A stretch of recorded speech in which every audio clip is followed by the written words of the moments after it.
400 years, Bob Marley and the Wailers. This is Democracy Now!, democracynow.org, the War and Peace Report. I am Amy Goodman.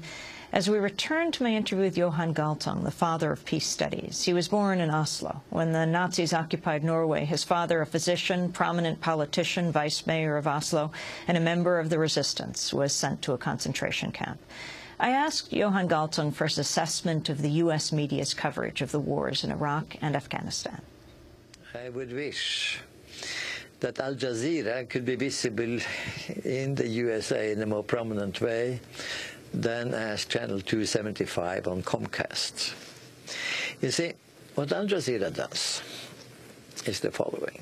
It is not left-wing, not at all. I've been interviewed a couple of times, 3 times. I know how they operate. It's multi-angle. You don't present anything unless you have that Afghan position, that US position, that Iranian position, or that Turkish position. You present that. And it comes, and all the people who are being interviewed are grilled by very talented people. That also happens in other channels. And it is then left for the viewers to draw their conclusion.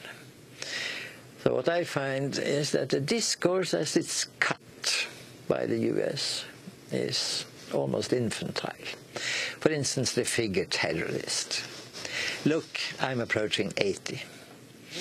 The Germans came and occupied our country in 1940. I was 9. I still remember how our resistance movement was referred to as terrorist.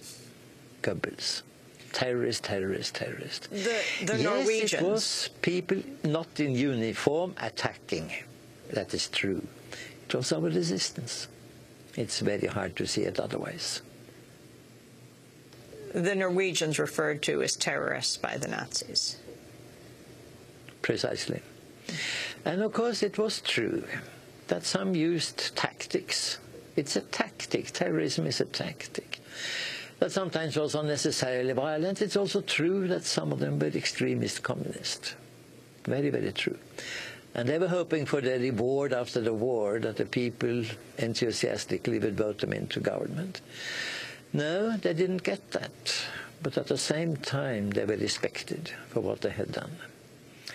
So that is one, if you will, stupidity. That should stop. The other one is this inability to see the other side. Let us just look for a second into what happened at 9/11. I'll give you in one sentence what about 100 dialogues around the world have led me to believe, including, of course, in countries very central to this. It was an extrajudicial execution of 2 buildings, probably heading for the 3rd one, Langley, Virginia, CIA, probably. Why? For having insulted Saudi Arabia. Insulted economically by a pattern totally contrary to Wahhab visions of what is a valid economy. By having insulted the country militarily by the presence of nationals of totally different religions, infidels, and in the same time using the country for attacking another country, also Arab, also Muslim, a country that one can critique and criticize, but still a part of the Ummah, the Muslim community. Now, if you look at this, look at it that way, then you suddenly start understanding why Osama bin Laden said in one of his famous speeches in October after 9/11, said, "You are now suffering the humiliation we suffered more than 80 years ago." You take 2001, you subtract 80, you come to 1921, but he said more than. So let us subtract 5 more as a maximum. 1916, 17, 18. Sykes-Picot. 1917, Balfour Declaration. 1918, the occupation of Istanbul. I remember I was sitting in my apartment in Manassas, close to Washington, where my wife and I live with much pleasure, much of our lives.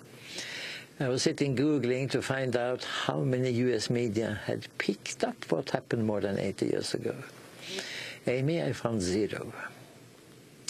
Now, the US is not very good at history, so that ridiculous formula that we were attacked because people are envious, and they envy us our democracy and so on, was the one that went all over in the media and has been intoxicating and, I would say, making for a highly unintelligent analysis. Now, what you do, imagine that what I say now is correct. Imagine that that's more or less what happened, and that it is consistent with what we have been told, that 15 out of the 19 hijackers were Saudi Arabians. Let's imagine it's correct. What you do then? Maybe you go back to March 1945 and you look at the treaty. Maybe you have